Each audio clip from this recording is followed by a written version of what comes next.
ketemu lagi bareng aku Anung Anindita di Belajar Bahasa Indonesia dan Multimedia.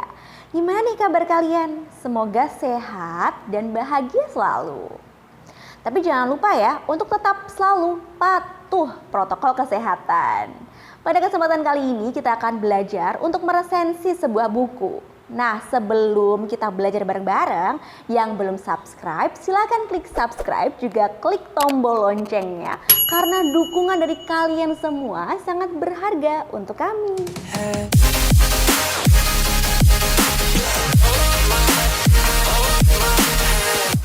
Nah, sebelum kita meresensi sebuah buku, kita ingat-ingat dulu yuk sebenarnya apa sih itu resensi?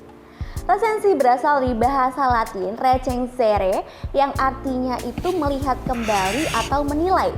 Sementara itu dalam bahasa Belanda berarti resensi atau ulasan.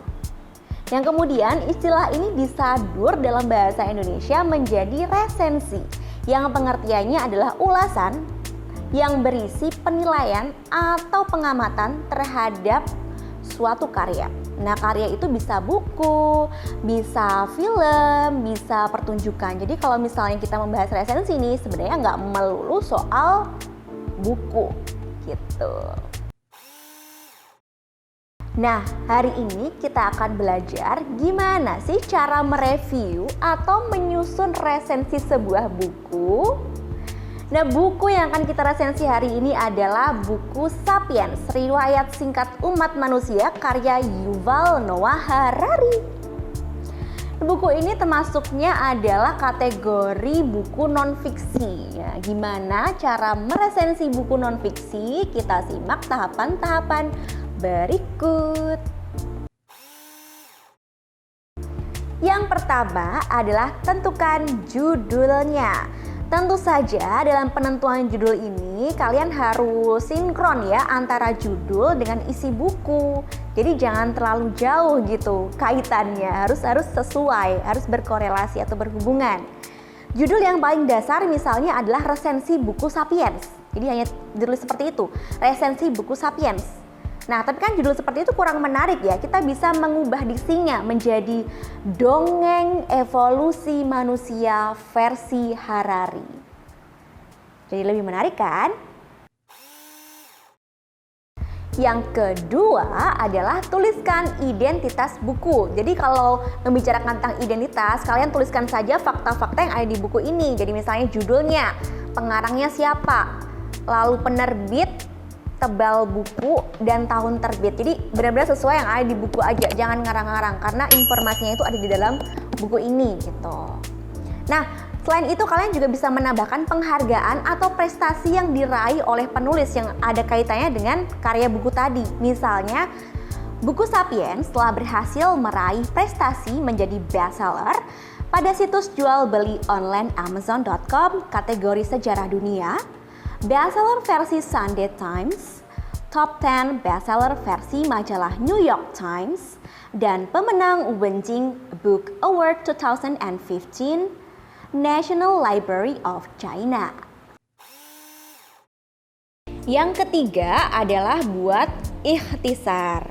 Kalau misalnya ketika kita menulis resensi buku fiksi itu ada sinopsis. Nah, kalau kita meresensi buku non-fiksi namanya adalah ikhtisar. Ikhtisar ini apa? Ikhtisar adalah rangkuman isi buku yang bisa kita paparkan sebagai berikut. Buku Sapiens karya Harari mencoba memaparkan secara sederhana mengenai asal-muasal peradaban manusia. Dalam bukunya, Harari juga menjelaskan mengenai 3 peristiwa penting. Yang pertama, ada revolusi kognitif. Yang kedua ada revolusi pertanian atau agrikultur, dan yang ketiga ada revolusi sains. Dalam bukunya, Harari menjelaskan transformasi manusia atau sapiens dari pemulung ke makhluk paling dominan, dari pola hidup sapien yang sangat sederhana menjadi pola hidup sapiens yang sangat kompleks. Harari bukan merupakan saintis.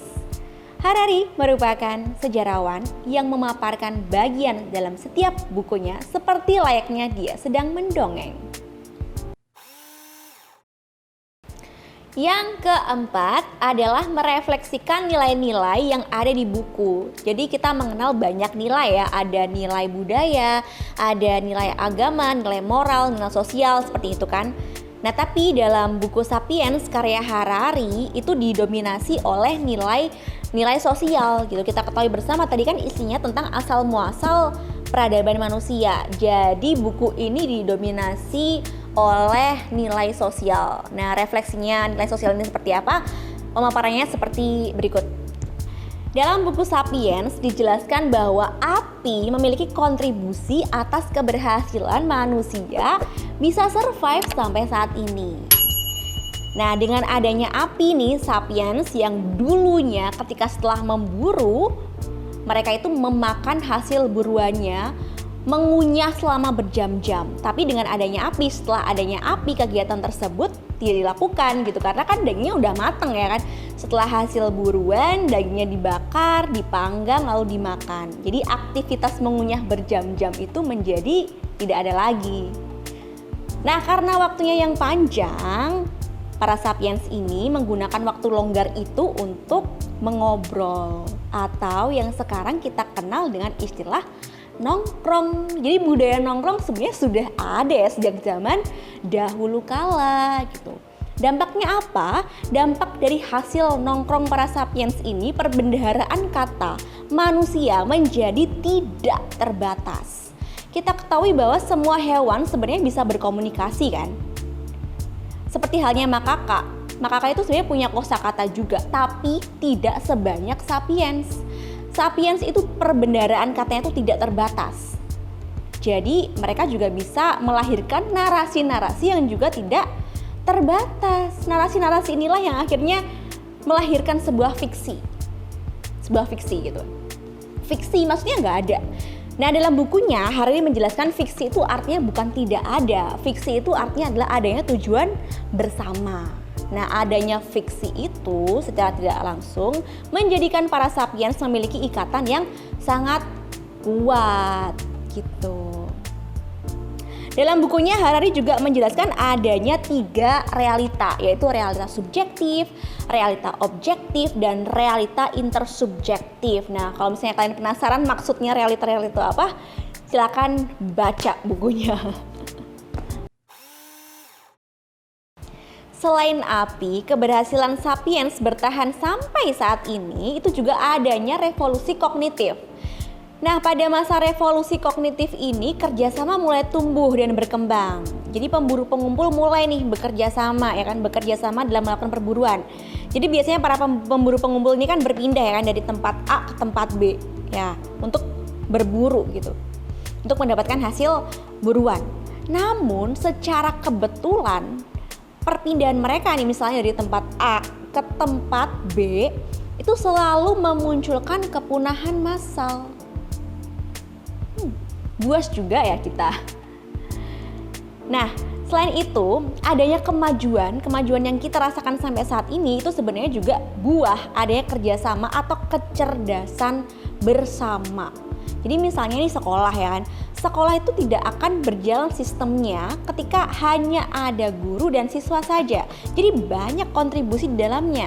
Jadi misalnya di sana ada kepala sekolah, ada komite, ada petugas tata usaha, ya kan, ada petugas kebersihan dan lain sebagainya. Jadi sistem itu bisa berjalan, bisa bergerak sedemikian rupa baiknya itu karena hasil kecerdasan bersama. Masuk ke revolusi pertanian atau agrikultur. Di sini manusia berpindah ya dari pemburu pengumpul ke menanam atau agrikultur. Ya, jadi manusia nggak lagi berpindah-pindah untuk mencari buruan-buruan gitu kan, mencari hasil buruan dari satu tempat ke tempat lain. Mereka lebih memilih untuk tinggal bercocok tanam di situ.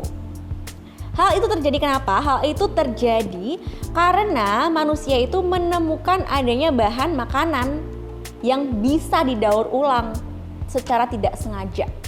Misalnya ada padi, ada gandum, jagung, tebu, dan lain sebagainya. Yang menarik di sini Harari mengatakan bahwa kemunculan revolusi pertanian atau agrikultur ini karena adanya domestikasi. Nah, awal mula terjadinya domestikasi adalah kita manusia sapiens ini didomestikasi oleh gandum ya. Jadi bukan kita yang mendomestikasi gandum, tapi gandum yang mendomestikasi kita gitu. Nah, tapi ya dampak dari revolusi pertanian itu sebenarnya sangat besar karena petani-petani itu harus lebih bekerja keras gitu daripada pemburu pengumpul. Dan dampak-dampak yang bisa dirasakan adalah tidak adanya egalitarian. Jadi tidak adanya kesetaraan di zaman pertanian atau agrikultur. Dipaparkan oleh Harari bahwa revolusi pertanian ini melahirkan elite-elite atau kaum-kaum pemalas dan kaum-kaum privilege. Jadi adanya ketua suku penuh privilege yang nggak ngapa-ngapain tapi dia dapat nih hasil dari para petani, sedangkan petaninya harus bekerja lebih keras untuk memenuhi kebutuhan sukunya, ketua sukunya dan juga keluarganya sendiri kayak gitu. Juga memunculkan adanya feodalisme atau sistem kekuasaan yang diberikan kepada bangsawan atau jabatan-jabatan yang tinggi seperti itu. Sampai akhirnya muncul revolusi industri. Nah, di sini di revolusi industri, produk pertanian ini semakin banyak ya, berlipat ganda produk-produk pertaniannya. Nah, di zaman revolusi ini juga sistem feodal itu mulai runtuh ya. Kerajaan itu runtuh-runtuh dan mulai memunculkan humanisme. Jadi kita mulai mengenal yang namanya privasi, mulai mengenal yang adanya hak-hak setiap individu. Seperti itu. Ya, kita sampai ke tahap 5 dalam meresensi buku non-fiksi. Nah, di tahap 5 ini adalah penutup. Pada tahap ini kita sajikan komentar atau rekomendasi terkait buku yang telah kita baca tadi. Nah, seperti apa rekomendasi itu? Penutupnya seperti apa? Seperti ini ya, seperti berikut ini. Buku Sapiens, Riwayat Singkat Umat Manusia karya Yuval Noah Harari adalah buku yang cocok untuk dibaca oleh semua kalangan, terutama bagi yang tertarik mengenai teori evolusi. Setiap babnya itu dibahas oleh Harari dengan menggunakan bahasa yang sederhana sehingga menimbulkan efek bahwa buku bacaan ini tidak terlalu berat untuk dibaca meskipun isinya sangat berbobot. Jadi meskipun bab yang dibahas sangat banyak, halamannya sangat banyak, pembaca tidak langsung bosan untuk membaca buku ini karena Harari selalu menyajikan rasa penasaran bagi pembaca untuk terus membaca setiap babnya. Oke, itu tadi 5 tahapan meresensi buku non-fiksi. Gimana? Kalian sudah tertarik ingin membaca buku Sapiens? Kalau aku nih ya, dari buku ini aku belajar bahwa sebenarnya teori evolusi itu tidak sekadar monyet berubah menjadi manusia atau misalnya jerapah dari leher pendek ke panjang gitu. Evolusi itu terjadi karena adanya random mutasi dan seleksi alam yang menjadikan makhluk hidup itu bisa survive. Seperti itu. Oke, semoga video ini membantu. Silahkan like, komen, dan share video ini agar manfaatnya semakin meluas. Berikutnya, kita ingin belajar apa ya? Sekian dari aku, sehat selalu dan sampai jumpa.